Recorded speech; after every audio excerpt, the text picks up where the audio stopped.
c'est parti pour le webinaire. Donc, nous, on est ravis de vous accueillir tous et tous, toutes et tous pour ce temps d'échange sur l'approche quartier impact collectif. Pour nous, c'est vraiment très important ce moment pour vous partager en fait une démarche sur laquelle on est vraiment tous en pleine adhésion, en tout cas au sein des CRPV et aussi, je pense, pour certains professionnels qui sont accompagnés sur cette approche.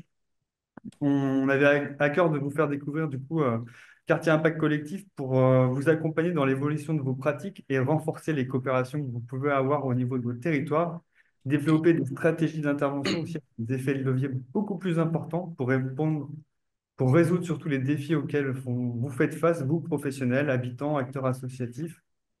Donc, je ne suis pas tout seul à organiser ce webinaire. On va avoir l'occasion de se présenter les uns et les autres.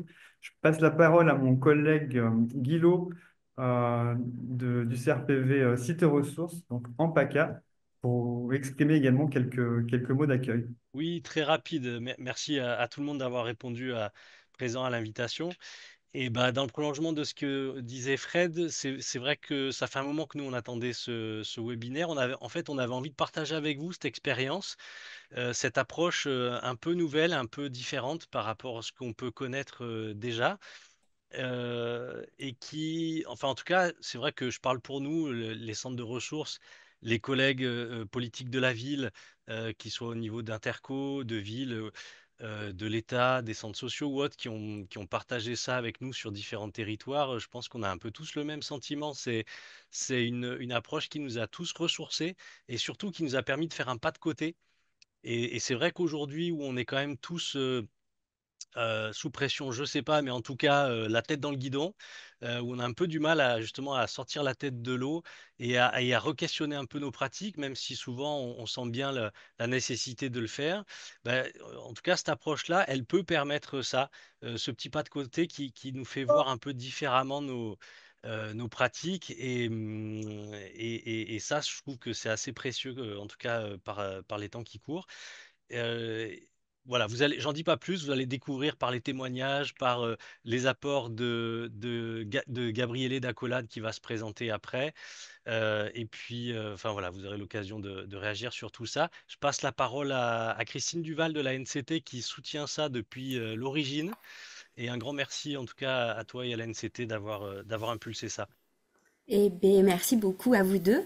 Donc, je suis Christine Duval. Je fais une rapide présentation de qui je suis et puis de ce qu'est la démarche. Et puis après, on enchaînera sur l'ensemble du webinaire. Donc, Christine Duval, j'appartiens à l'ANCT, Direction politique de la ville. Dans la direction politique de la ville, il y a 6 services. Le service auquel j'appartiens s'appelle la mission de la grande équipe la mission de la grande équipe de la réussite républicaine. On s'arrête à grande équipe, ça suffit. Et dans le cadre de cette mission, je suis responsable d'un petit pôle qui s'appelle méthode et coopération, où on travaille sur des approches multi-acteurs avec des collectivités territoriales, avec la société civile, au profit des habitantes et des habitants des territoires, sur des programmes européens et aussi sur des programmes nationaux.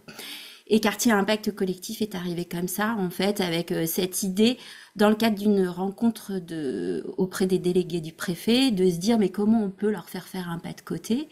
Et puis moi, en fait, je viens du milieu associatif, j'étais en lien avec Accolade, je me dis, mais il faudrait peut-être que Accolade vienne parler des expérimentations qu'ils sont en train de proposer du côté du Canada sur Quartier Impact Collectif. Et c'est comme ça que les choses arrivent et avancent avec, à l'époque, notre directeur François-Antoine Mariani qui dit banco, on y va. Et puis aujourd'hui, Corinne Delamétrie qui est autant engagée.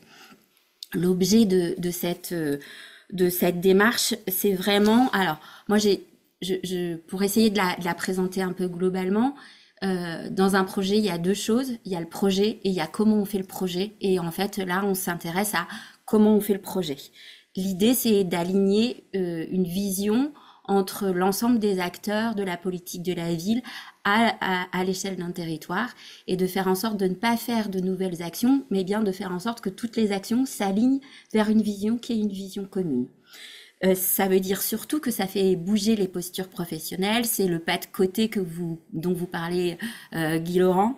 C'est aussi l'idée que c'est un peu plus enthousiasmant parce que, en fait, on se mobilise sur une vision qui est souvent assez positive au niveau du territoire et ça permet comme ça d'aller se ressourcer. Au niveau national, aujourd'hui, il y a 32 sites qui sont engagés dans l'expérimentation. On a 7 régions différentes, donc Auvergne-Rhône-Alpes, Hauts-de-France, Hauts-de-Seine, Pays de la Loire, PACA, je, et Normandie. Petite pensée spéciale aussi du côté de Mayotte qui était engagé dans la première phase. On a cœur avec eux aujourd'hui et puis en ce moment parce que c'est difficile pour eux. Je sais aussi que du côté de la Guyane, on nous suit aussi de près pour vérifier comment fonctionne cette expérimentation. En gros, concrètement, c'est 3 acteurs autour de la table, État local à travers le ou la déléguée du préfet, collectivité territoriale, chef de service de la politique de la ville, association emblématique du territoire, qui sont formés ensemble avec 8 jours de formation au niveau national, exception faite de l'agglomération stéphanoise où ils sont 14 quartiers à être embarqués, donc il y a une formation spécifique du côté de Saint-Étienne. Et ces quartiers aussi bénéficient, ce groupe bénéficie aussi de 15 heures d'accompagnement au local par un consortium de formateurs franco-canadiens, Accolade, MISCA, Dynamo, et soutenu par Tamarac, qui est l'institut qui documente l'expérimentation quartier impact collectif au Canada et en France. Donc en gros, c'est une très grosse machine, mais quand on le déploie sur les territoires, on est vraiment du côté aussi de propositions d'éducation populaire, de coopération, de travailler ensemble. Voilà, et tout ça, ça confère un peu un rôle particulier aussi à la NCT, qui n'est pas dans un processus descendant, mais qui est plutôt dans un processus d'alignement entre le national, le régional et le local, avec un rôle très spécifique et vraiment de charnière du côté des CRPV, vraiment de manière assez importante. Voilà, j'espère que c'était pas trop jargonneux, que j'ai essayé de vous faire comprendre un peu comment ça pouvait arriver sur les territoires. Et je vous laisse la main. Merci beaucoup. Merci infiniment, Christine. C'est vrai que c'est pas évident toujours de comprendre en fait la démarche et pour la rendre plus, plus appréhensible, je sais pas comment on peut le dire, mais en tout cas pour le rendre plus concret, on a prévu justement des petits temps de travail en collectif pour pouvoir justement l'apprécier. On a la chance d'avoir un des membres de cette Dream Team de formateurs en la personne de Gabriele pour Accolade, qui va nous expliquer aussi le déroulement de la suite. Merci à vous. Merci beaucoup. C'est moi la Dream Team. C'est toi la Dream C'est Team. moi. Je tiens à dire une chose, en fait, peut-être ça peut être, ça pouvait prêter à confusion. Accolade n'est pas canadien, pas canadienne. C'est une petite scope française. Moi, d'ailleurs, j'habite le plus beau département de France. Donc, je tiens à ça. Ça C'est la reste à savoir. prouver, Poser ça. la... Bah, c'est reste à prouver. C'est la savoir. Euh, Merci beaucoup. Je vais un peu peut-être animer un peu ce temps et je m'occuper des questions un peu pratico-pratiques. Alors aujourd'hui, pour la première fois dans l'histoire de Zoom, nous avons commencé une visio à plus de 72 personnes à l'heure. Ce qui fait que au fur et à mesure, il y a des gens qui sont en train de nous rejoindre, en fait, qui nous entendent parler, ils se disent, mince, ça a déjà commencé. Parce que pour une fois, on était vraiment à l'heure.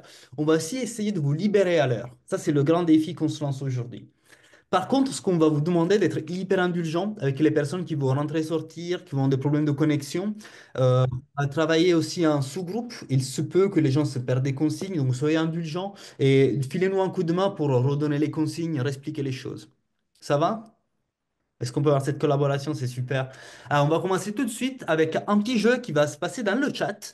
Donc, vous avez le droit de cliquer sur le chat et de faire des choses dedans. On a commencé à parler de impact collectif. Même si vous n'en savez rien, moi, ça vous fait penser à un pacte collectif avec les petits mots d'introduction qu'on a fait. Et vous allez répondre avec des mots qui commencent uniquement par la lettre Q, I et C. Mais vous n'avez pas le droit d'utiliser les mots quartier, impact et collectif. Donc, à quoi ça vous fait penser l'impact collectif? Je vous mets la consigne dans le chat. On se donne 3 minutes pour générer un maximum de réponses. C'est parti. Ah, ensemble, ça compte pas? Il n'y a pas de Q, I ou C.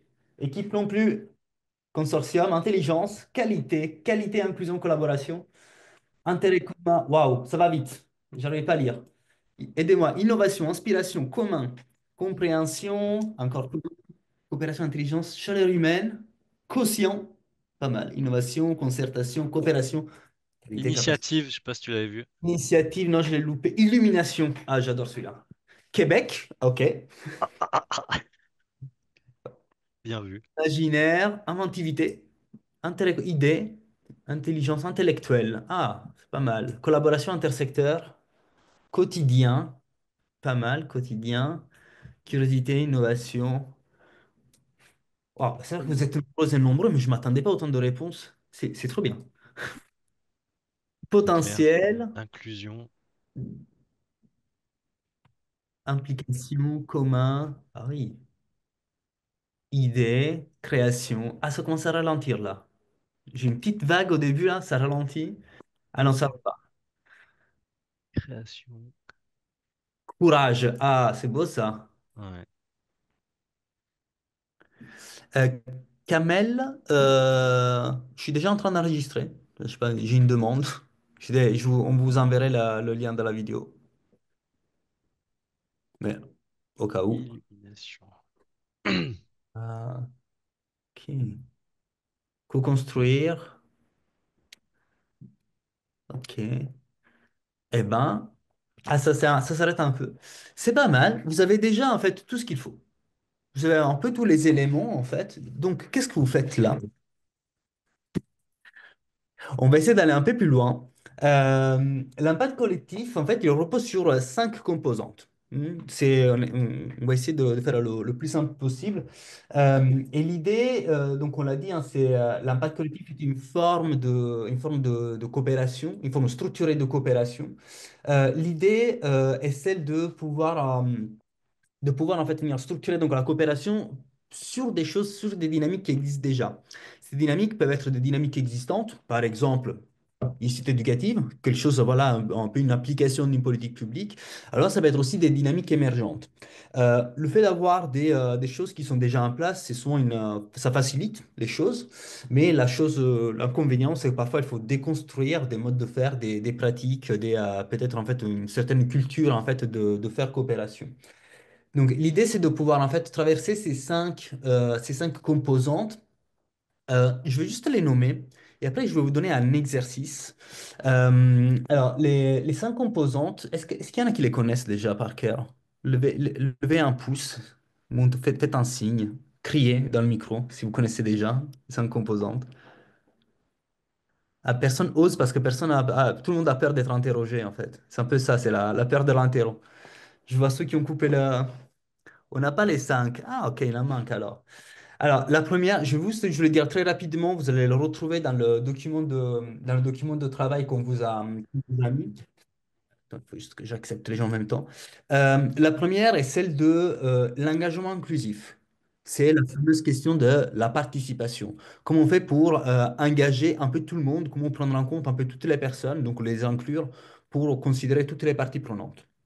La deuxième est celle de se doter d'une vision partagée. C'est quoi une vision partagée? C'est un outil de transformation, quelque chose qu'on voit au bout en fait de notre processus, d'un changement qu'on souhaiterait voir se produire. La troisième est celle d'avoir des stratégies à fort effet de levier. Une stratégie à fort effet de levier, c'est une stratégie qui permet d'investir différents cadres. Euh, Différents cadres, donc de travailler un peu sur la question de l'intersectoriel, de l'intersectorialité, de travailler avec des gens qui sont un peu différents de nous. Je vois des têtes qui se lèvent. Qu'est-ce qu'il est en train de raconter? Je vous en dis pas plus, on en parlera après. La quatrième, c'est de l'apprentissage stratégique, ou si vous préférez de suivi-évaluation, de pouvoir apprendre de ce qu'on est en train de faire et de pouvoir l'utiliser pour déployer une stratégie. Et la cinquième, et peut-être la plus importante des composantes, est celle d'avoir un collectif de soutien, une structure de soutien. C'est-à-dire un groupe de personnes en fait, qui puissent venir en fait, soutenir la démarche et s'assurer que un certain nombre de choses voilà, que tout soit aligné, que l'évaluation se fasse. Ça va? Dites-moi si je suis assez flou, parce que c'était le but en fait. Oui? Ça tombe très bien. Maintenant, je vais vous donner, je regarde un peu mon petit déroulé, je vais vous donner environ 15 à 20 minutes. 15 à 20 minutes, je vais vous mettre un sous-groupe et on va vous donner, je ne sais pas si Frédéric, tu peux m'aider, on va vous donner en fait Ouais. un gabarit où en fait je reprends les titres, les 5 titres, les 5 composantes que je vous ai dit, et on a 3 questions. Donc, l'idée c'est de pouvoir avoir une quinzaine de minutes donc dans ces sous-groupes pour pouvoir en fait répondre à ces questions, éventuellement écrire dans le document que Frédéric vous a mis, je pense déjà dans le chat, exactement. C'est parti, 15-20 minutes, je vous rappelle quand c'est fini. C'est parti. À qui je passe la parole? Alors, Très nous, bien. on était Ouais. le groupe, on était plusieurs.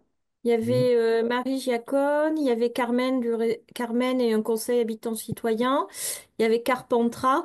Bon, on n'a pas pu répondre à toutes les questions, le temps était court, mais ce qui en est ressorti, ce que j'ai bien aimé, c'est ce qu'a dit en dernier recours conseil citoyen, on a pu rebondir en disant que vraiment les nouveaux contrats de ville, c'était vraiment l'expression et l'accompagnement de l'habitant, parce qu'elle avait l'air. Alors je laisse les personnes corriger, où elle disait que effectivement, elle avait l'impression par rapport aux vocables qu'on emploie, par rapport à des fois des impressions que tout est figé, tout est déjà organisé.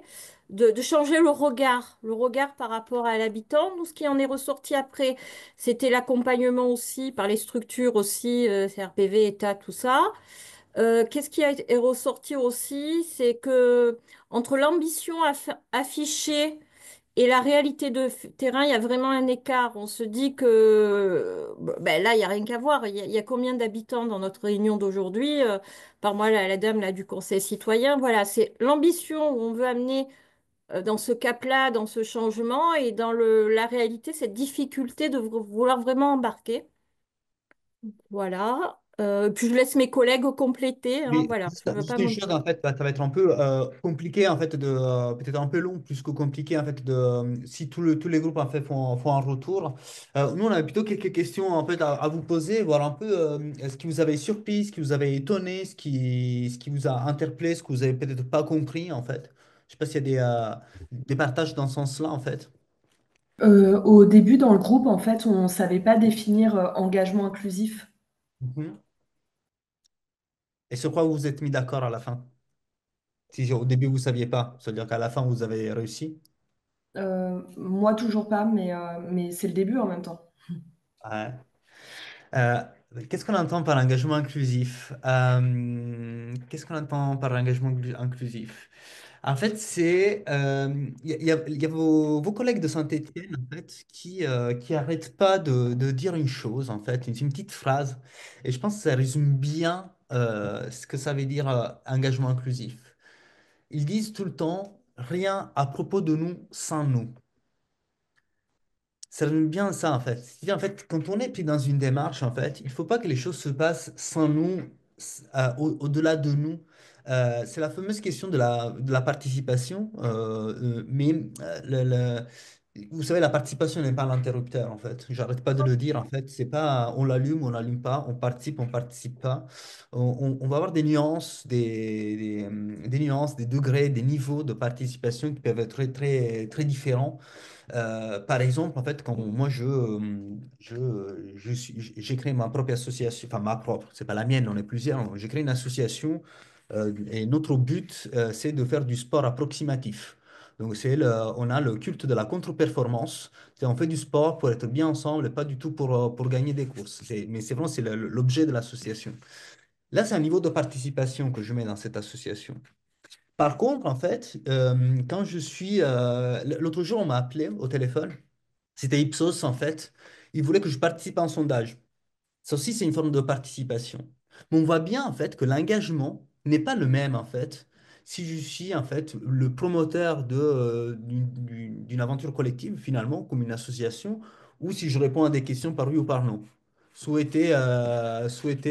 vais changer d'appartement dans les 3 prochains mois, en fait, pour savoir, voilà, j'en sais rien, en fait, quelle était la question derrière. Mais l'engagement inclusif, c'est vraiment de dire, en fait, on va faire de la participation, mais on va faire une participation qui est la plus impliquante possible. Et vos copains, vos collègues stéphanois, ils résument bien en disant, rien à propos de nous sans nous. Voilà, il faut pas que les choses se disent sans nous. Il faut pas que les choses se fassent sans nous. Et ce nous, en fait, bah, après, c'est à nous de le définir, en fait, de commencer à définir quel est le périmètre de ce nous. Je ne sais pas si Carmen Rézoville, ça répond, ça clarifie un peu cet aspect-là, cette composante-là. C'est un pouce que je vois, c'est une très bonne nouvelle. Est-ce qu'il y avait d'autres choses qui sont venues vous questionner?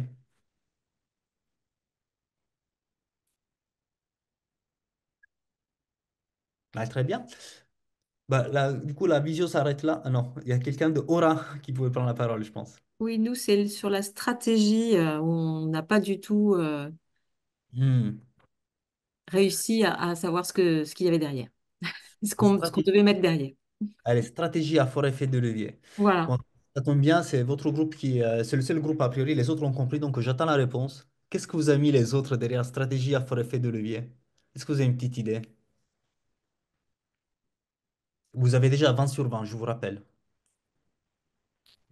Nous, je me permets, nous, c'était le groupe 6 du coup. Nous, on s'est dit que c'était cette faculté à pouvoir prendre en compte toutes les spécificités de chaque catégorie, on va dire, de personnes impliquées dans la démarche. Donc, tout à l'heure, vous parlez, vous, Gabrielé, d'intersectorialité. Donc, l'idée vraiment, c'est de s'intéresser voilà, à toutes les personnes ou toutes les catégories de personnes qu'on n'aurait pas initialement pris en compte dans la démarche, quoi. Voilà. Hmm, c'est pas mal. Et comment vous avez entendu secteur alors? Bon, on n'a pas poussé la discussion jusqu'à ce point. On n'a pas eu beaucoup de temps, mais voilà, c'était l'idée, en fait, en tout cas, qui a surgi. Ouais. Bah, l'idée de l'intersectorialité, de déployer des stratégies à fort effet de levier, je vous le fais très court, hein, vous pouvez demander à vos collègues tout à l'heure, en fait, qu'ils vont un peu témoigner. On y a passé peut-être une journée entière ou une demi-journée au moins sur cette histoire de stratégie à fort effet de levier. Et l'idée, c'est de pouvoir en fait observer, si on se dote d'un cap de changement, on veut changer quelque chose. Il est fort probable que cette chose qu'on souhaite changer, elle soit complexe. Comme elle est complexe, on va pas la trouver la réponse simple en fait pour faire face à un enjeu complexe. On va avoir besoin de agir sur différents cadres. Donc, le cadre dans lequel nous, on a un peu l'habitude hein, d'agir, c'est ce qu'on appelle le cadre socioculturel. C'est-à-dire, qu'est-ce qu'on peut faire en termes éducatifs, qu'est-ce qu'on peut faire en termes de socialisation des gens, qu'est-ce qu'on peut faire en termes de liens sociaux, qu'est-ce qu'on peut faire en termes de solidarité. Ça, c'est des choses qu'on arrive à faire assez bien. Mais on voit bien que les choses ne changent pas, n'évoluent pas. Pourquoi? Parce que face à un enjeu complexe, il faut adopter ce point de vue de la complexité et du coup aller interpeller d'autres cadres. Il y en a plein. Trois autres cadres aux côtés du socioculturel sont par exemple le cadre politique. C'est-à-dire, est-ce qu'on mène des actions pour faire évoluer les lois, les règlements, la manière dont les financements sont distribués, la politique locale, par exemple. Est-ce qu'on mène des actions pour pouvoir influencer le cadre politique? Un autre cadre, c'est le cadre économique. Qu'est-ce qu'on met en œuvre en fait pour avoir des changements du tissu économique local, du bassin de l'emploi? Et au-delà de la question toujours éducative, on va enseigner aux gens à écrire un CV, une lettre de motivation. On va enseigner aux gens comment on va rechercher un travail. Mais plutôt de dire en fait, est-ce qu'on est capable de créer des opportunités de travail? Est-ce qu'on est capable de créer de l'économie sociale et solidaire sur nos territoires? C'est venir interpeller ce cadre-là. Un autre cadre, le quatrième, ce serait le cadre bâti. Comment, en fait, on le voit bien avec la rue, voilà, on arrive à avoir un peu d'influence sur les enjeux de destination d'usage, en fait, des bâtiments, de l'aménagement des rues.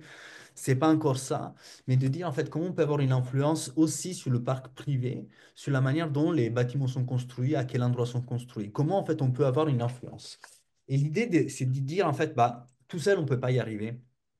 On ne peut pas être impactant sur tous ces volets-là. C'est pour ça que le réflexe, ça va être le réflexe coopératif et celui d'aller chercher de nouveaux amis, de nouveaux alliés au fur et à mesure qu'on avance.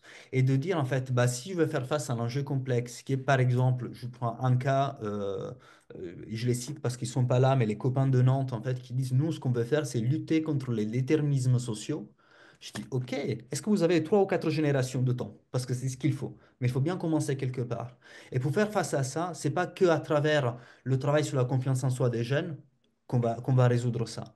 C'est qu'est-ce qui se passe dans le cadre bâti, qu'est-ce qui se passe dans le cadre politique, qu'est-ce qui se passe dans le cadre économique pour que les gens restent dans leur classe sociale une classe sociale populaire, une classe sociale de départ de leurs parents, des arrière-grands-parents. Donc, l'idée, c'est de dire, en fait, OK, bah, il faut agir sur tous ces cadres-là à la fois.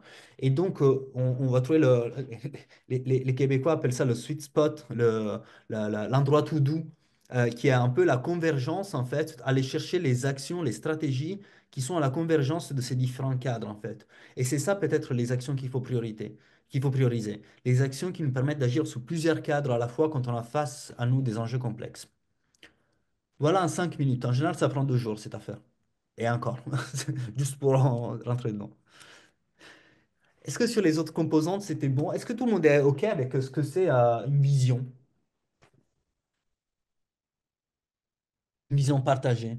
C'est plutôt l'idée de projeter un futur qui est beau, qui est souhaitable, mais qui est réalisable aussi, qui est réaliste. C'est-à-dire que si votre vision est celle d'avoir des trottinettes volantes qui nous amènent sur la Lune dans 10 ans, bah, je peux vous dire en fait que c'est pas de cette vision-là qu'on parle. Alors que se dire que les filles et les garçons investissent l'espace public de la même manière, c'est pas la même. Là, il y a quelque chose sur laquelle on peut agir. C'est quelque chose qui est difficile à atteindre, hein, voilà, je ne dis pas que c'est une affaire facile, ça reste complexe. Néanmoins, c'est quelque chose sur laquelle on commence à voir sur quoi on peut agir, en fait. Et peut-être qu'en se donnant les moyens, en structurant la coopération, on pourrait y arriver. L'idée d'avoir une vision, se doter d'une vision plutôt que d'un objectif, c'est à la fois de garder toujours le cap sur ce qu'on veut changer et pas sur ce qu'on fait. Ça peut être une nuance sémantique, mais je vous jure, ça a une importance. Et ça permet aussi d'avoir quelque chose qui est mobilisateur. Et l'idée, je l'ai vu écrit dans un des documents, c'est pas de créer une autre couche. En fait, OK, maintenant, on va faire un autre projet qui a pas un objectif, mais qui a une vision. L'idée, c'est de dire, en fait, avec tous les acteurs qui agissent sur le territoire, quelle est la chose qui nous mobilise, quel est le sentiment d'urgence, donc quelle est la vision sur laquelle on veut agir, et à partir de là, comment on aligne nos actions pour qu'elles convergent vers cette vision. Encore une fois, pour faire vraiment très, très, très synthétique. Et puis, on avait l'apprentissage stratégique, c'est la question de l'évaluation. Souvent, quand on parle d'évaluation, on entend le fait de rendre des comptes, on appelle la reddition de comptes.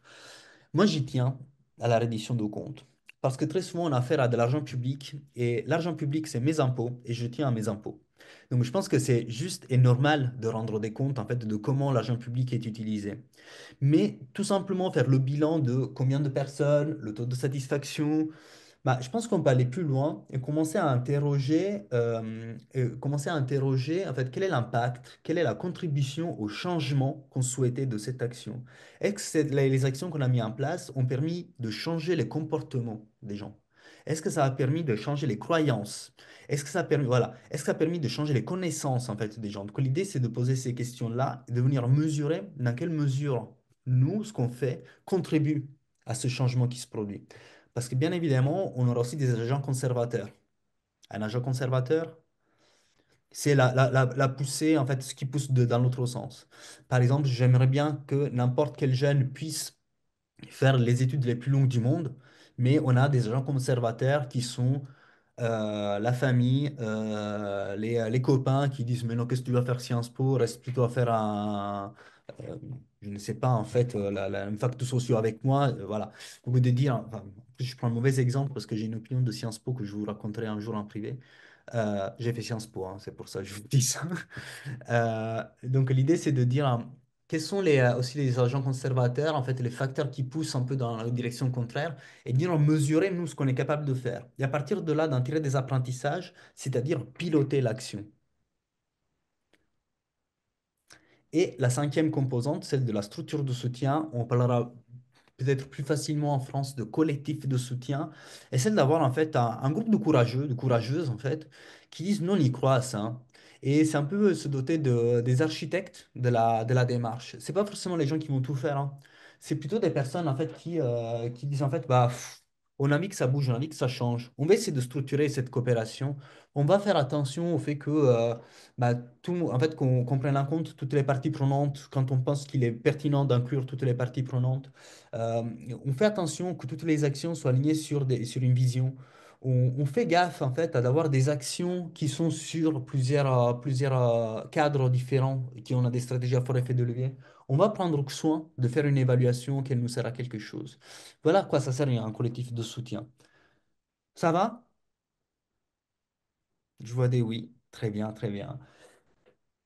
Moi, je m'arrête là parce que oui, c'est toujours beau ce que je raconte en fait, mais ici dans la salle, cachée parmi vous, nous avons des personnes, 3 personnes, qui, depuis quand même un certain nombre de mois, sont déjà posées ces questions-là, ont déjà regardé de près ces affaires-là, et se sont dit, tiens, et si on essayait chez nous? Elles ont essayé chez elles, en fait. Et puis, il s'est passé des choses.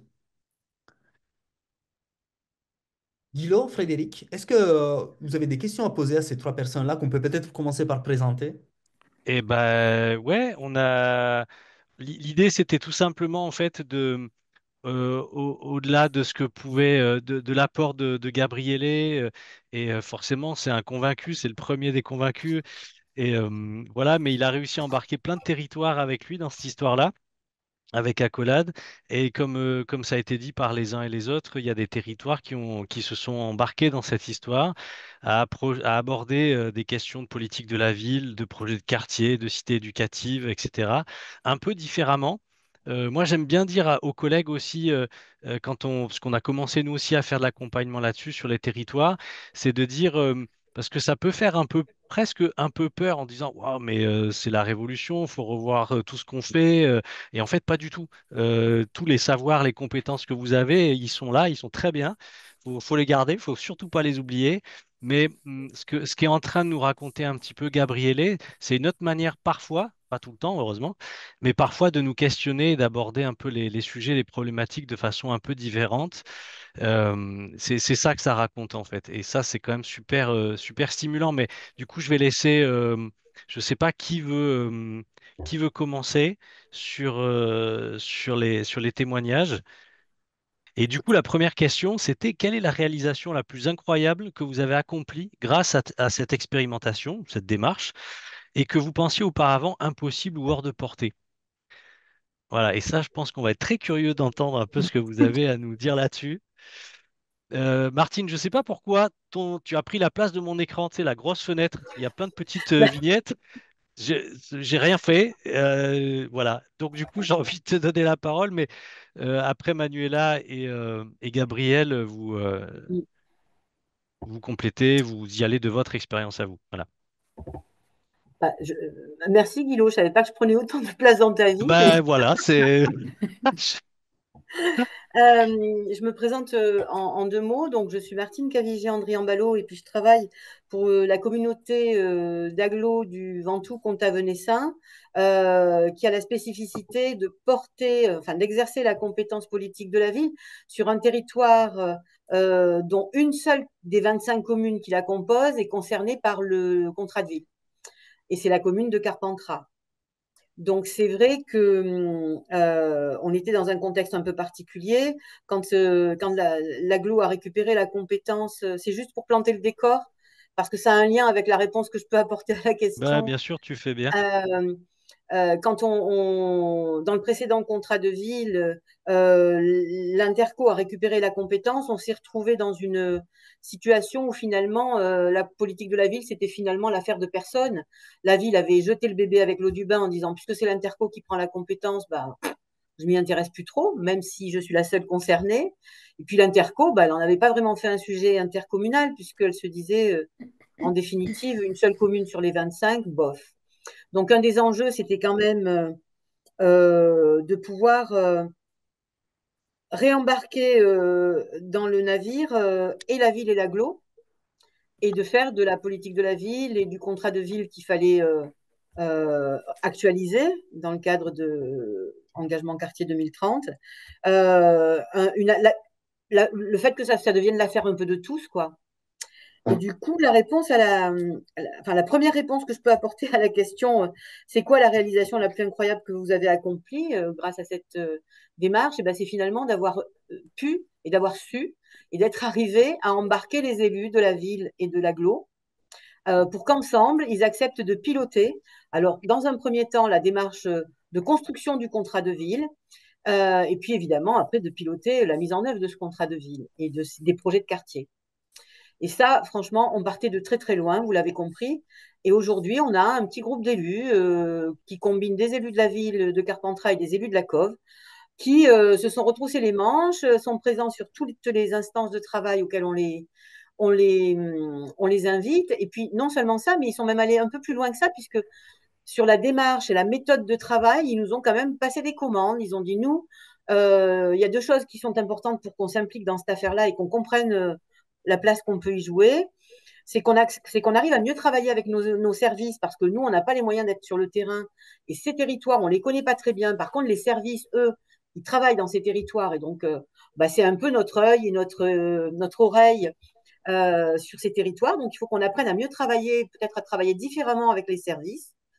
Et puis, le deuxième truc, c'est qu'il faut qu'on y aille dans ces quartiers, qu'on aille rencontrer les habitants, les gens qui y travaillent, qui y interviennent. Et voilà. Et tout ça, ça nous a amené à un deuxième succès. Je voulais le partager avec vous.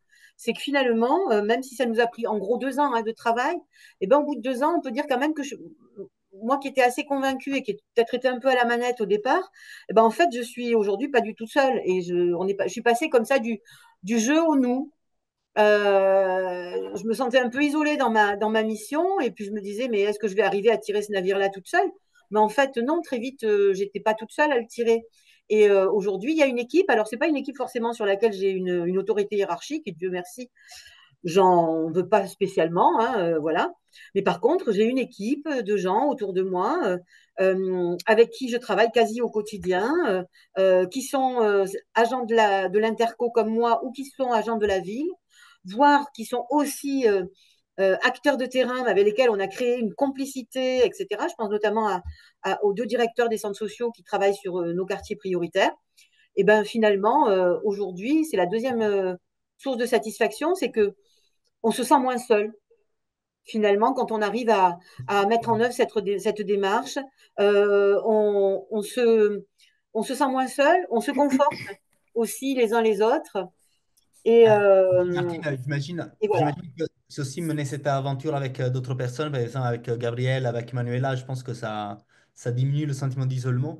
Pour vous, Gabriel, Manuela, en fait, quelle est la plus folle des réalisations dans cette démarche?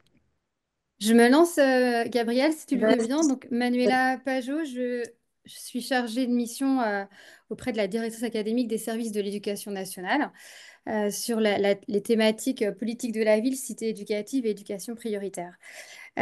Comme Martine, en fait, je crois que c'est important de reparler du contexte parce que ce lancement dans l'aventure et dans la démarche Quartier Impact Collectif, je pense qu'il est d'autant plus facile quand il y a un sentiment d'urgence, une opportunité qui nous amène un peu à modifier nos pratiques et nos façons de faire. Sur le quartier Angevin, le quartier Impact Collectif a semé des graines sur 3 objets un peu différents, la politique de la ville, le contrat de ville. Martine en a déjà donné un exemple, donc je vais en prendre un autre si vous le voulez bien. Il y a aussi la démarche égalicité qui avait besoin de s'inscrire dans le quartier de Montplaisir et qui s'appuie sur cette démarche, accompagnée par Gabriele. Et puis sur la cité éducative, à l'occasion du renouvellement du label en janvier 2024, en début d'année, on s'est interrogé sur comment on pouvait faire intégrer les nouveaux acteurs qui arrivaient sur ce périmètre. Et du coup, l'opportunité, elle a été présente de s'engager dans cette démarche qui, au départ, par les représentants de la Troïka, que sont le préfet, le maire et le directeur, enfin, la directrice académique maintenant, vécu comme une démarche supplémentaire, encore une autre, qui allait s'ajouter à tout ce qui existe sur le territoire. Et ils n'étaient pas hyper convaincus. Donc, il a fallu sortir un peu les rames et démontrer qu'en fait, à travers cette démarche, on visait à repenser un peu la cohérence des actions et à éviter l'éparpillement ou l'empilement des actions qui viennent émerger soit au contrat de ville ou soit à la cité éducative. Et notre plus belle réussite, c'est celle qui se joue en ce moment après une petite année de formation et d'aller-retour entre ce qui se joue à Paris quand on est avec le noyau des courageux et ce qu'on arrive à déployer sur le territoire. C'est la mise en place d'un fonds de participation citoyenne autour d'un public qui sont les 11-14. Donc, c'est comment, pour répondre autrement qu'à un appel à projet et à tout ce qui se joue avec cet appel à projet et souvent la mise en concurrence des acteurs du territoire pour venir chercher la subvention du projet qui va bien. Comment on arrive à l'inverse à s'appuyer sur un noyau de personnes influentes avec des ressources qui sont disponibles, ce fonds de participation citoyenne, et puis un sentiment d'urgence, c'est comment on arrive à, à laisser la place à la jeunesse du quartier, à leur donner les clés pour écrire le quartier qu'il rêve d'avoir en 2034. Hmm. Je passe la parole à Gabrielle si elle veut rajouter un élément. Oui, bonjour, moi je suis Gabrielle Rastoin, je travaille à la métropole Aix-Marseille-Provence et je suis donc en politique de la ville sur les quartiers nord, dans le 13e arrondissement. Moi, j'ai envie de... Ce que cette question m'a évoqué, c'était la constitution de notre équipe pour monter à Paris. Euh, le projet était bien soutenu par la métropole chez nous, la démarche impact collectif, mais il se trouve que bah, voilà, ça tournait un peu comme ça. Et un jour, quelqu'un, bah, c'est d'ailleurs, je crois que c'est Guy Laurent et puis Rim à la métropole qui nous ont dit, ben, il y a ce truc-là qui démarre à Paris, est-ce que ça vous intéresserait? Sauf qu'à l'époque, c'était, il faut répondre dans 2 jours, je crois, peut-être 3. Et bon, moi, c'est vrai que le pitch m'avait quand même pas mal intéressée. Et du coup, j'ai pris mon téléphone et en fait, bah, le truc qui m'a le plus sidéré, c'est qu'en appelant la déléguée du préfet et puis ensuite en appelant une association puis une autre, elles ont adhéré au principe, je dirais de manière un peu magique, puisqu'elles ont dit OK, il faut répondre dans 2 jours, OK, il faut demander à nos patrons, les patrons vont dire oui, OK. Et puis, comme on trouvait que c'était trop simple, on a décidé de mobiliser aussi la ville de Marseille, qui était entrée en politique de la ville. Et pareil, la chef de projet ville de Marseille a dit, ben, ma foi, pourquoi pas, lançons-nous. Et ça, ben, moi, c'est un truc qui m'a vachement surpris, c'est qu'en 2 jours, 5 personnes disent banco pour partir à Paris 1 mois et demi après, avoir des ordres de mission, avoir des accords et tout ça. Ça a marché. Et ensuite, ça s'est pas démenti puisqu'on a assisté aux 2 séances et puis à tout ce qui s'est passé entre-temps dont on reparlera. Mais en tout cas, ça a montré qu'on était une équipe pas mal, mais ça a surtout soudé fortement cette équipe pour partir ensuite dans la démarche, dans l'aventure des projets de quartier, qui était une aventure un peu solide pour monter le contrat de vie au niveau des quartiers. Et en fait, ça nous a boosté, je dirais, en équipe. Voilà, c'est ça le truc qui me vient à ce stade. Trop bien. Je sais pas, Gabriele, si tu veux réagir sur quelques éléments. Et, On avait d'autres questions à vous poser sinon. non, je vais juste non, peut-être commenter ce que vient de dire Gabriel, de dire bah, parfois sur un malentendu ça marche quand même. Des fois on se Hmm. fait des montagnes et puis sur un malentendu en 2 jours ça s'organise. Bon, ça c'était assez sympa raconter l'événement, mais aujourd'hui, du coup, quelques mois après ces fameuses 2 jours, tout le monde s'est aligné. Est-ce que tu penses, quelles sont les retombées les plus visibles, les plus concrètes en fait que tu peux voir sur le travail avec cette équipe, cette folle équipe? Et ben en fait, ce qu'on a, un des trucs tout simple, hein, c'est que de travailler avec cette logique de vision, qui est à la fois un peu, bah, c'est pas si compliqué, mais ça nous a pas mal révolutionné. Et dans tous les projets de quartier qu'on a pu monter sur le 13e, il y en a 8, on a à chaque fois proposé aux participants de se mettre dans cette logique de vision. Alors à 30 ans, puis après on faisait pas mal des visions à 6 ans aussi dans la durée du contrat de ville, mais d'être toujours dans cette idée de placez-vous dans cette position de dire dans 30 ans, dans 10 ans, dans 6 ans, mettez un sujet. Et le sujet, c'est pas les lampadaires, mais c'est quelqu'un, c'est un acteur. Mettez un verbe, etc. Ça a été très parlant, je trouve, pour tous les partenaires et aussi pour les habitants. Et puis, ça, c'était le truc important. Et puis, moi, je crois que ça nous a, au niveau de l'équipe projet, justement, qui était bien soudée dans cette histoire, ça nous a donné beaucoup plus confiance pour ouvrir, en fait, s'ouvrir à des propositions d'habitants, d'aller beaucoup plus loin, en fait. Et de se dire, dans un projet de quartier où il y a pas mal d'habitants qui sont représentés, ben, d'imaginer qu'il puisse y avoir des temps récurrents, qu'il puisse y avoir des choses beaucoup plus concrètes, de se rencontrer avec les habitants. Et en fait, je pense que ça nous a, de voir ce que les autres racontaient et de se prendre confiance en nous, ben finalement d'aller beaucoup plus loin que ce qu'on allait avant dans imaginer des temps formels, informels, dans le quartier, récurrents, tous les mois, tous les 2 mois. Et les habitants ont plutôt joué le jeu. et de dire on va programmer ensemble les créneaux des gymnases scolaires, on va programmer ensemble un certain nombre de choses. Alors, franchement, là, pour le moment, je suis modeste, hein, on a surtout parlé. Mais en tout cas, je pense que ça nous a donné confiance pour aller plus loin. Et puis, il y a un truc que j'ai pas oublié, c'est quelque chose qui a été dit par, je sais pas si c'était Gabriele ou les camarades québécois, mais c'est aussi chercher toutes les stratégies, moins d'efforts, plus d'effets. Ça, Hmm. c'est un truc que j'ai beaucoup gardé en tête, c'est-à-dire qu'est-ce qui existe, qu'est-ce qui est déjà en germe, quelles sont les actions qui sont déjà porteuses, etc. Appuyons-nous sur ces ressources, allons chercher les ressources, allons chercher ce qui est peut-être le moins compliqué, mais qui va vraiment produire. Et ça nous a animés dans toutes nos visions de projets de quartier. Ouais. Ben, et effectivement, cette histoire de vision elle est toujours très porteuse et ça nous amène à des endroits qu'on n'imaginait pas. Par exemple, je sais que Martine, en fait, avec cette histoire de vision, a eu envie de cuisiner et s'est spécialisée dans le fish and chips. C'est ça. C'est quoi ce fish and chips, Martine? Eh ben, en fait, alors, je me suis pas spécialisée. Je pense que c'est avec l'aide de Cité Ressources qu'on a imaginé, dans le cadre du travail qu'on a engagé pour élaborer le contrat de ville et les projets de quartier.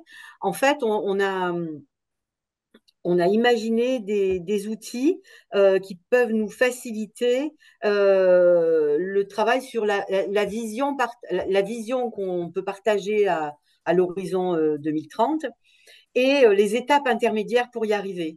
Et en fait, on a eu, je pense, comme dans beaucoup de sites, à un moment, on a recueilli beaucoup, beaucoup de matière auprès des habitants. On a fait des tables de concertation dans les quartiers, auprès des acteurs de terrain qui œuvrent dans ces quartiers auprès des habitants, auprès des services de la ville, de l'interco, auprès des élus, auprès de nos partenaires institutionnels. Bref, on avait recueilli énormément de matière. Et cette matière, pour la synthétiser, eh bien, on l'avait mis sous la forme de schéma patate, voilà.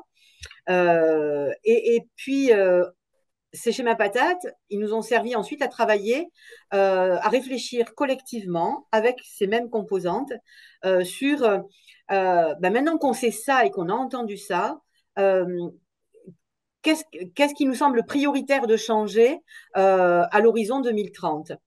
Et en fait, et comment on s'y prend pour le faire. Et pour faire ce travail, on a imaginé un outil euh, qui a pris la forme d'un poisson avec la tête du poisson qui est le cap de changement attendu à 2030 et chaque arête qui est un changement intermédiaire, une étape intermédiaire qui peut permettre de se rapprocher de ce cap-là. Et en fait, du coup, on est passé du schéma patate au fish and chips.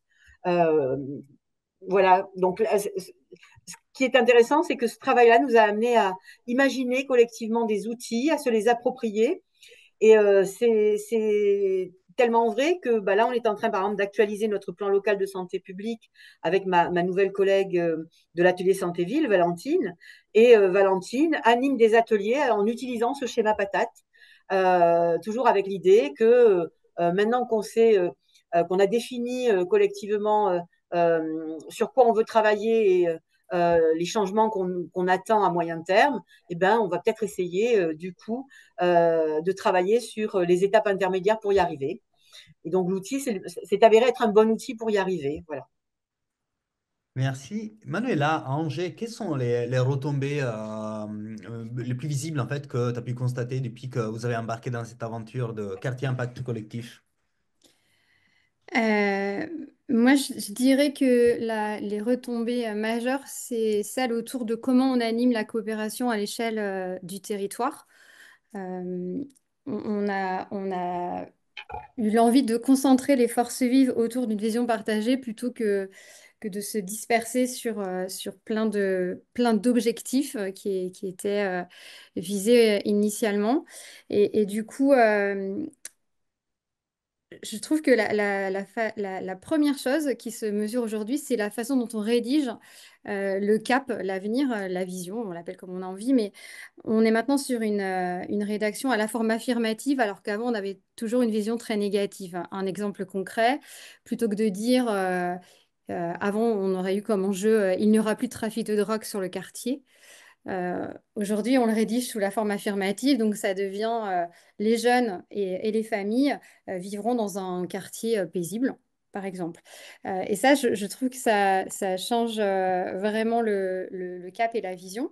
Euh, D'ailleurs, à ce jour, le contrat quartier 2030 là, qui a été signé, hop là, je pars par ici, toutes les entrées quartiers avec le travail qui a été fait par les développeurs territoriaux et les délégués du préfet ont permis de rédiger le nouveau contrat quartier 2030 avec des visions partagées. Donc ça, c'est une retombée qui me paraît être importante en termes d'animation de la coopération à l'échelle du quartier. Et puis surtout, on a fait le deuil de se dire, il faut qu'on attende d'avoir bac+10 en formation quartier impact collectif pour se lancer. Donc on a rassemblé notre courage là, ce noyau de courageux, et on s'est dit bah il faut y aller étape par étape, step by step, et puis faire cet aller-retour entre ce qu'on aura appris à Paris et ce qui va se vivre sur le quartier, et renoncer à se dire un jour on sera fin prêt. Et on se rend compte qu'en fait en déposant à chaque fois qu'on en a l'occasion et l'opportunité, cette façon de travailler, cette démarche, bah, ça porte ses fruits et à plein de niveaux et de lieux différents, parce que le noyau des courageux, on ne travaille pas que sur la cité éducative, on a aussi d'autres endroits pour essaimer cette démarche. Et ben, ça prend. Et du coup, c'est hyper intéressant. Donc, ça a été d'abord une phase de renoncement avant de voir des retombées. Et puis, on ne s'est pas fait manger, même si vous n'étiez pas toujours à côté de nous. Et puis, quand même, dire à ceux qui pourraient avoir envie d'aller dans la démarche que les temps de formation, ils sont hyper précieux et que vous n'êtes jamais très loin, même si vous n'êtes pas là physiquement avec nous. Mhm. Ouais, c'est vrai, ça, je pense que on la pose souvent quand on évalue la coopération. En fait, on pose moi, je pose la question aux gens, en fait, est-ce que vous êtes capable d'avancer avec un manque d'information flagrant? Est-ce que vous êtes capable d'avancer si vous ne savez pas tout? Et je vous dis ça, en fait, moi, l'objectif de toute mon existence, c'est celle d'arriver à prévoir le futur, en fait. Donc, tout ce qui est boule de cristal, tarot, ligne de la main, en fait, j'essaie de me spécialiser parce que j'ai vraiment envie de voir l'avenir, en fait, mais j'y arrive pas. Et du coup, bah, est-ce que cela nous empêche en fait de vivre? Bah, quelque part, non, bien au contraire en fait. Et pourquoi ça serait différent effectivement, dans l'écriture de projet, de stratégie? On avancera toujours avec un déficit d'information, mais ce qui est important, c'est de commencer en fait à poser des actes. Parce que comme dit Manuela, il faut pas attendre bac+10 en impact collectif avant de se lancer. Est-ce que Et toi, puis, oui, vas-y. ouais, en complément, Gabriel, si tu le permets, c'est aussi de se dire que, en fait, on n'a pas besoin de faire vivre toutes les étapes que nous, on a pu vivre en formation pour amener les acteurs du territoire à porter la démarche avec nous. On les a invités lors d'un forum des acteurs à partager la vision qu'on avait rédigée un peu à huis clos, là, le noyau des courageux et le comité technique. Et en fait, on a eu l'adhésion de façon très spontanée à cette vision qu'on avait écrite à l'échelle du territoire. Maintenant, il nous reste à écrire les chemins de changement, à les proposer. On en a écrit quelques-uns. Ça, c'est une deuxième phase. Mais en tous les cas, moi, j'avais au départ vraiment cette appréhension en me disant, mais ouais, mais s'ils ont pas tous les petits bouts de ficelle et s'il n'y a pas toutes les arêtes du poisson, est-ce qu'ils vont quand même pouvoir manger le fish and chips? Bah, la réponse, c'est oui, en fait. Gabriele, peut-être, je sais que sur l'équipe de Gabriel, j'avais entendu ce même type de réaction où à un moment donné, vous disiez, bon, bah, on va se lancer en fait, quoi. Il faut pas trop réfléchir à un moment donné, il faut y aller et il faut tenter le truc et on y va ensemble. Et ça, je l'ai entendu de la part de tout le monde, à plusieurs partenaires. On y va ensemble, on le prépare ensemble, on l'anime ensemble et du coup, bah, c'est moins lourd à porter déjà. Et puis, si ça se passe pas parfaitement comme on voulait, ça, c'est jamais le cas de toute façon.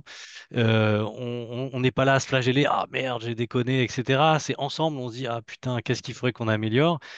Je l'ai beaucoup entendu dire ça, donc je sais pas comment toi, avec tes mots, tu raconteras. On t'entend plus, Oui, oui, c'est vrai que c'est ce que j'ai tout à l'heure. Moi, ce que je retiens beaucoup de cette chose-là, c'est que ça nous a rendu davantage équipe. Et que donc, quand on est allé à Malpasset faire notre projet de quartier, on a proposé, comme disait Manuela, on a proposé aux participants cette vision, de travailler sur la vision que nous, on avait commencé à préparer, sur laquelle ils ont adhéré et qu'on a fait évoluer avec eux. Et oui, moi, c'est ce que j'avais un peu envie de dire, c'est que aller dans cette formation-là, c'est vraiment travailler ce format collectif d'équipe. C'est-à-dire, on ne porte pas ce truc-là tout seul, on le porte en équipe parce qu'on est allé à Paris, parce qu'on est allé s'échapper de nos terrains et de nos villes pendant 2 jours. Et que ben, c'est sûr que partir avec une équipe opérationnelle et se dire pendant 2 jours, on va être ensemble, on va dire, je dirais pas jour et nuit, mais en tout cas jour et soir, ça fait équipe. Et ça, moi, je trouve que c'est inestimable de pouvoir faire équipe comme ça, de partir et pendant 2 jours, de faire que ça, bosser ensemble, pas 3 heures volées, pas 2 heures volées, pas des visios, mais ensemble vraiment. Et puis, il faut ce qu'a dit plus ou moins mes collègues, c'est que l'animation entre Accolade et puis les assos québécoises, c'est une animation qui est hyper dynamique, qui est hyper drôle par moment et qui nous fait voyager aussi avec l'Italie, le Québec. Et donc ça, moi, je trouve que c'est très, très riche. Ça fait des formations qui sont très vivantes et très nourrissantes. Et après, ce qu'on n'a pas dit, mais qui nous a beaucoup soutenu, c'est qu'une fois, entre 2 temps de formation, on a un suivi de accolade avec une personne d'accolade qui nous réunit régulièrement au niveau de l'équipe projet.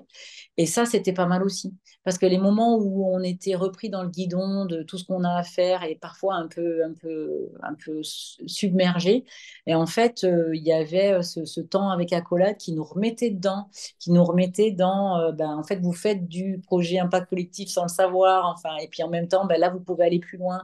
Et ce suivi, je pense qu'on ne peut pas parler de la formation sans aussi dire que ce suivi-là, il fait les contrepoints entre 2 séances de formation et que c'est hyper, que c'est riche et nécessaire. Je sais pas les collègues ce que vous en pensez. Ah ouais, merci beaucoup, hein. Bah, moi, il y a un truc que je voulais rajouter aussi, peut-être, que j'ai trouvé assez puissant dans la formation, c'est la logique aussi d'alignement entre organisations. Parce qu'on parle de vision, c'est pas facile de s'accorder sur un chemin, etc., qu'on veut atteindre. Mais en fait, pour atteindre ce chemin-là, il faut que chacune des organisations, et on l'a peut-être pas assez dit tout à l'heure, les organisations, elles sont plurielles, hein. Il y a des collectivités, il y a des services de l'État, il y a des associations. Et pour que, du coup, on atteigne cette vision, il faut que chacune des organisations s'aligne, en fait. Donc, ça veut dire qu'on doit s'ajuster sur aussi sur les moyens qu'on veut affecter, sur les ressources qu'on veut mobiliser, etc. Et ça, cette dimension d'alignement, elle est, je pense, très importante à intégrer aussi dans la façon dont on vient travailler le collectif, quoi, du coup. Et c'est pas d'un côté la collectivité qui fait son chemin, l'État qui fait son chemin, l'association qui fait son chemin, mais c'est vraiment tous ensemble, quoi, du coup. Alors, du coup, je sais pas si Gabriel, j'ai pris les bons mots pour le traduire, mais ça, je trouve ça important de le souligner. Et le deuxième point, on l'a un peu identifié dans les échanges, c'est la stratégie du moindre effort. En fait, quartier impact collectif, ce qui est intéressant, c'est qu'en fait, c'est une façon d'optimiser à fond nos ressources, en fait. Vous l'avez peut-être souligné dans vos échanges en sous-groupe, vous l'avez peut-être évoqué de cette façon-là. On n'a pas les moyens, on est déjà sous contrainte, etc. On n'a pas de temps à consacrer, on n'a pas de budget pour le faire. Bah, en fait, quartier impact collectif, ça vient simplement optimiser des ressources qu'on a de contraintes, quoi, du coup. Et c'est ça qui est intéressant aussi dans notre cheminement, je trouve. Merci Voilà. beaucoup, Frédéric. Moi, j'ai une toute dernière question, Martine, Manuela, Gabriel. Un conseil en 1 minute, parce que le temps passe vite, en fait, à donner en fait, aux gens qui seraient presque convaincus d'embarquer, en fait. Ce serait quoi le conseil? J'y vais, bah, et foncer en fait, parce qu'on n'a pas souvent l'opportunité d'avoir des formations intercatégorielles et d'avoir le temps de se pas de côté. Donc moi, si j'avais un conseil, c'est allez-y, c'est une vraie montée en compétences. C'est un puissant fin d'enthousiasme. Voilà, enfin, voilà mon conseil. Allez-y, n'hésitez plus. Réfléchissez pas trop, quoi. Ouais, c'est ça. Et soyez convaincants pour vos décideurs. Bah, moi, j'abonde exactement dans le même sens que Manuela et je rajoute une petite dimension, c'est que on n'a rien à perdre dans cette aventure-là, parce qu'en définitive, C'est une aventure qui est collective. Si on réussit, bah, chacun peut tirer un peu de la couverture à soi en disant, regardez, c'est grâce à moi. Si on se viande tous ensemble, mais on cherche pas un coupable dans l'histoire. En fait, c'est qu'est-ce qui n'a pas fonctionné dans notre manière de fonctionner entre nous. Et donc, ça déculpabilise beaucoup. Et moi, je trouve que c'est assez confortable. Et finalement, c'est aussi en tenant ce discours-là que je suis arrivée à embarquer quelques partenaires, acteurs de terrain dans l'histoire en disant, mais on y va ensemble et si on se votera ensemble, mais ça sera pas grave parce que on pourra analyser ensemble et puis aussi expliquer aux financeurs ensemble pourquoi on s'est voté. Finalement, c'est un espace où on se redonne le droit à essayer et à tester et à peut-être réussir. Ça, c'est souvent le cas et même quelquefois on réussit bien au-delà de ce qu'on avait imaginé. On a de belles surprises, mais c'est aussi un endroit où on se donne la possibilité, mais je crois que c'est le propre de la politique de la ville, de se viander pour rebondir. Donc, on n'a rien à perdre dans l'histoire, vraiment. Viandons-nous. Ouais. Mm. Ouais, d'accord avec les collègues. Sortir le nez du guidon, aller faire équipe ailleurs pour se donner des forces collectives. Et puis aller aussi se nourrir encore une fois, d'aller écouter des gens qui parlent du Québec. Ils ont quand même pas mal d'avance sur nous sur pas mal de choses. Donc c'est aussi intéressant d'aller les entendre. Merci beaucoup pour ce témoignage. Merci à vous trois. C'était très précieux. Je voulais juste rebondir peut-être sur le dernier commentaire de Gabriel en disant en fait attention parce que je sais qu'il y en a parmi vous qui ont extrêmement envie maintenant de se lancer dans l'impact collectif, de voir un peu comment ça fonctionne. Dans le futur, on n'aura pas toujours les Québécois avec nous parce qu'on a pas mal de préoccupations, notamment aussi une préoccupation écologique. Donc, l'idée, c'est d'être toujours en lien, notamment pour des contenus et puis pour un échange de pratiques internationales. Là, quand on avait embarqué au début avec Christine, elle en est témoin, en fait, on s'était dit tout de suite en fait, que le but, c'était de passer 5 ou 6 ans à explorer cela en France et d'aller enseigner aux Québécois comment on fait de l'impact collectif. C'était plutôt de passer dans l'autre camp, en fait. Donc, l'idée, c'est de rester quand même en lien avec nos amis québécois, mais ils ne sont pas toujours forcément voilà, présents. Donc, si c'est ce qui est exotique qui vous attire, désolé en fait, vous allez être déçus. Euh, donc, si vous avez envie d'embarquer, le plus simple aujourd'hui, on n'a pas encore fait tous les arbitrages sur quelle forme ça va prendre la suite. Plus simple pour l'instant, c'est de vous rapprocher de votre CRPV, donc que ce soit Réseau Ville ou Cité Ressources, ou un autre, parce que je sais aussi qu'il y a des infiltrés ici dans la salle. Euh, Salut Sarah, je parle de toi, mais pas que de toi. Donc, je sais qu'il y a aussi peut-être des personnes d'autres régions. Donc, rapprochez de votre centre de ressources politiques de la ville. Ça va être un peu les interlocuteurs, en fait, aussi pour centraliser les demandes, pour voir un peu comment les choses vont être possibles de se faire localement. Frédéric Guillot, je ne sais pas si vous voulez rajouter quelque chose à ce Bah sujet. non, franchement non. En plus, il faut rester dans le timing, mais c'est parfait, je trouve. Moi, j'ai rien à rajouter, quoi. Non, juste peut-être par retour de mail, on est preneur de vos retours, justement, savoir si vous avez envie d'aller plus loin, et on est à votre disposition pour ça, quoi, du coup. Et encore merci. Super. Est-ce qu'on fait le petit temps d'éclusion? On a le temps ou Oui, juste pour dire en fait que donc vous aurez pour transmettre à vos collègues cette visio voilà, qui est enregistrée. Il faut juste donner quelques temps au logiciel, je ne sais pas si c'est une demi-heure en fait au logiciel pour qu'il enregistre en fait. Ça prend un petit c'est peu de ça? temps. Ouais. Moi, je vais juste une petite invitation pour la fin. Un peu comme au début, on va faire une tempête de chat. Donc, est-ce que tout le monde est prêt, prête pour les Tête de claviers? chat. On va poser en fait une autre petite question. Je vous la mets dans le chat également. L'idée de noter un mot pour indiquer ce sur quoi ce temps vous a donné envie de travailler, d'avancer. Aller au Sur... Québec, ça marche ou pas? Ah ben, non, enfin, si, ça peut donner envie de ça, mais Non, c'est je charrie, je charrie. pas possible. Par contre, on en parlera avec Christine, mais on peut décentraliser dans le plus beau département de France, peut-être les formations, lui de les En faire. PACA? Non, Ah, ça, c'est région. On fera ça en ok. Savoie. Allez, un mot pour indiquer sur quoi ce temps m'a donné envie de travailler, d'avancer. C'est parti à vos claviers. Fish and chips. Ah, j'adore. Martine, tu fais école. Paca fait école.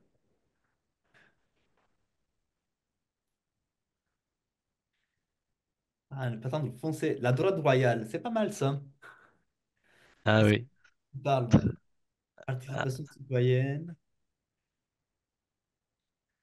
Un mot pour indiquer ce sur quoi ce temps m'a donné envie de travailler et d'avancer. Oui, aller au Québec, très bien. moins de mails et plus de rencontres terrain. Ça, c'est important aussi. Hmm. Parce que c'est une expérience vécue, tout ça. Bon.